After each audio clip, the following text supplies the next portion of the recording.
Before diving into the incredible story of Prometheus, we first need to talk about an earlier event, the Titanomachy.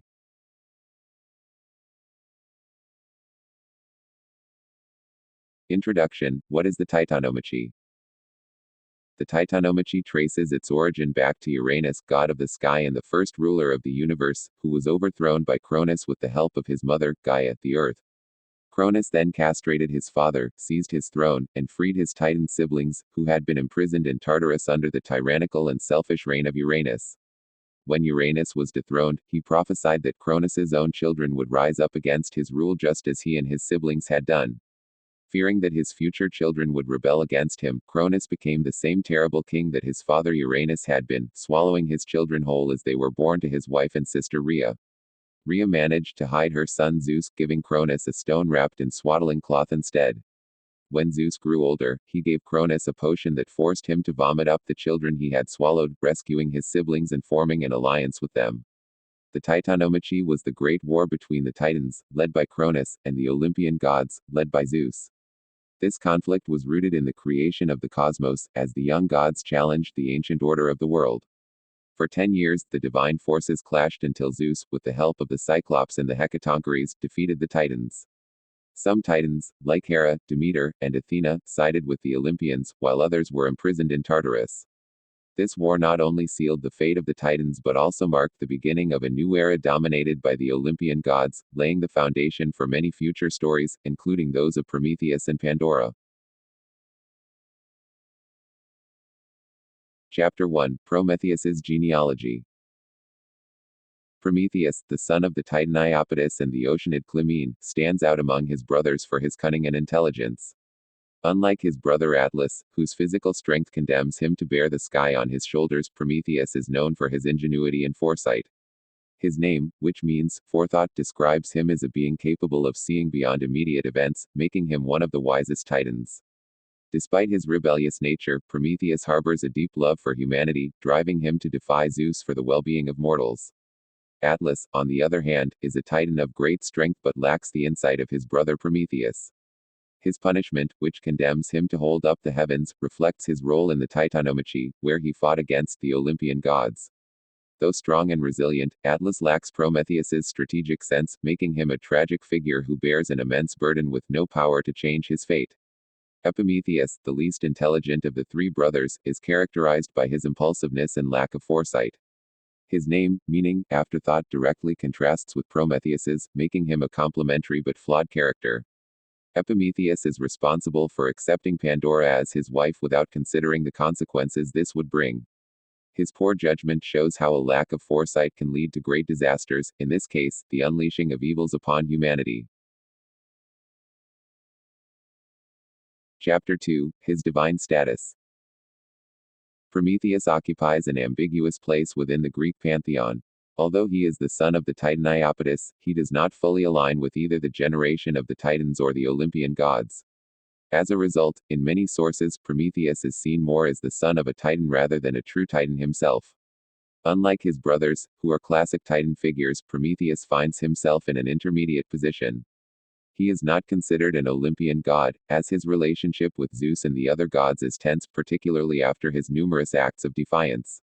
Despite his participation in the Titanomachy on the side of the Olympian gods, Prometheus is not viewed as a hero but rather as a protector of humanity.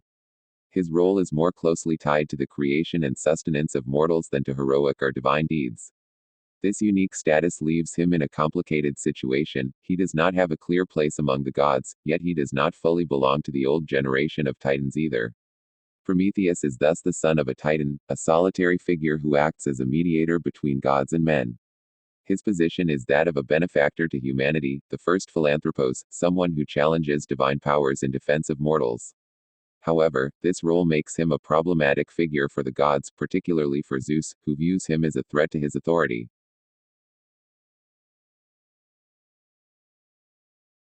Chapter 3. The first sacrifice to the gods. In Theogony, Hesiod tells us about a time when gods and mortal men were in dispute at Mecone. The conflict arose from man's ambition to resemble the gods. The way to reconcile this would be through sacrifices that men would offer to the Olympian gods. In ancient Greece, sacrifices to the gods became a fundamental part of religious worship. However, there was a time when men did not know how to offer these sacrifices, unsure of how to divide the parts, or how to allocate portions between themselves and the gods. It was in this context that Prometheus was called upon to advise both men and Zeus on how to conduct these sacrifices fairly. His wisdom and cunning enabled him to devise a scheme that would forever change the relationship between gods and mortals, for which men would be eternally grateful. Prometheus prepared a sacrifice by dividing an ox into two parts, one containing the meat covered with skin and entrails, and the other consisting of the bones, concealed beneath a layer of glistening fat. He presented both portions to Zeus, allowing him to choose which would be reserved for the gods. Zeus, seemingly deceived by the appearance of the shiny fat, chose the portion containing the bones. In this way, humans were left with the best part of the sacrifice, the meat, while the gods received the bones. This act of defiance not only marked the beginning of the enmity between Prometheus and Zeus but also established the pattern of sacrifice that the Greeks would follow from then on. Despite the gods demanding sacrifices, humans would always retain the best portion, a constant reminder of Prometheus's cleverness and his role as a protector of humanity. Chapter 4: The Punishment of Men.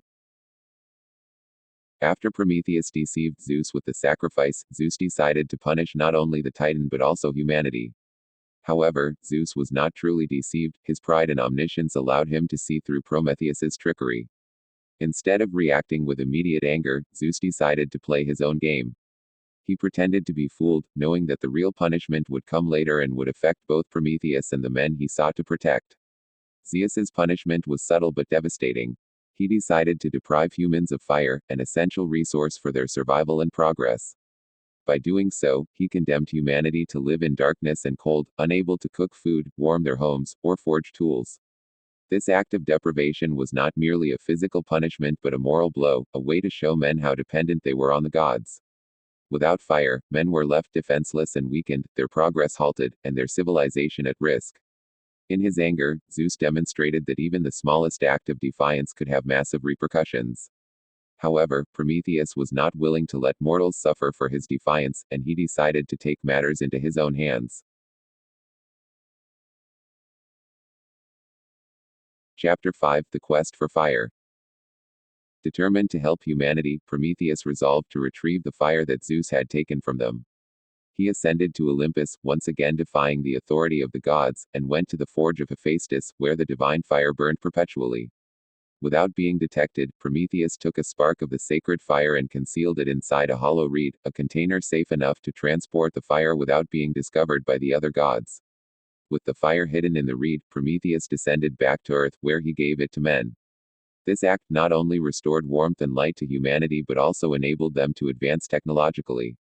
With fire, men could cook, work with metals, and develop more advanced civilizations.